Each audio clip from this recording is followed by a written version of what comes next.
নিজের প্রিয় মানুষটাকে দূর থেকে লুকিয়ে লুকিয়ে দেখার যে ফিলিংস, এই ফিলিংসটা কাউকে বলে বোঝানো কখনোই সম্ভব না। কে বলেছে ভালোবাসা কখনো পূর্ণতা পায় না?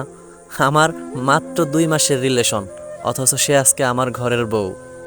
আসসালামু আলাইকুম এভরিওয়ান, ইটস মি আলামিন সাদি, welcome to my new video. আজকের গল্পটা শোনাবো সাইম ভাইয়ের। ওই যে কথায় আছে না, কারো 1 মাসের রিলেশন পূর্ণতা পায়, আবার কারো 10 বছরের রিলেশন অপূর্ণ থেকে যায়। ভাইটা আমাকে এরকমটাই লিখেছে যে নিজের প্রিয় মানুষটা দূরে থাকলে তার জন্য যে কতটা মায়া লাগে ভাই, সেটা বলে বোঝানোর মতন না। 4 দিনের জন্য তাকে ছেড়ে গ্রামের বাড়িতে গিয়েছিলাম।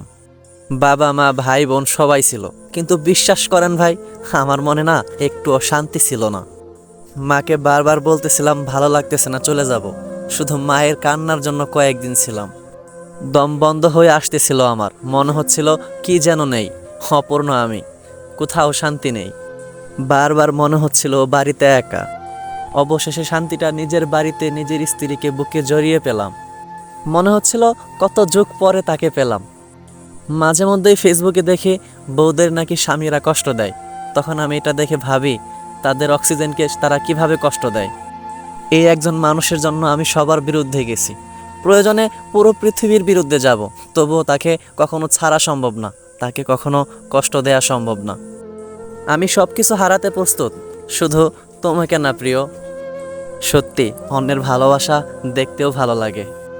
আজকের গল্পটা এই পর্যন্তই। আপনাদের লাইফের গল্প শেয়ার করতে SMS করুন, আর পেজটা ফলো করবেন, ভিডিওটা লাইক কমেন্ট প্লিজ শেয়ার করবেন। কমেন্ট করতে ভুলবেন না, যারা যারা কমেন্ট করবেন প্রত্যেকের কমেন্টের রিপ্লাই দেব আমি। সবাই ভালো থাকবেন, সুস্থ থাকবেন, দেখা হবে পরের কোনো নতুন ভিডিওতে।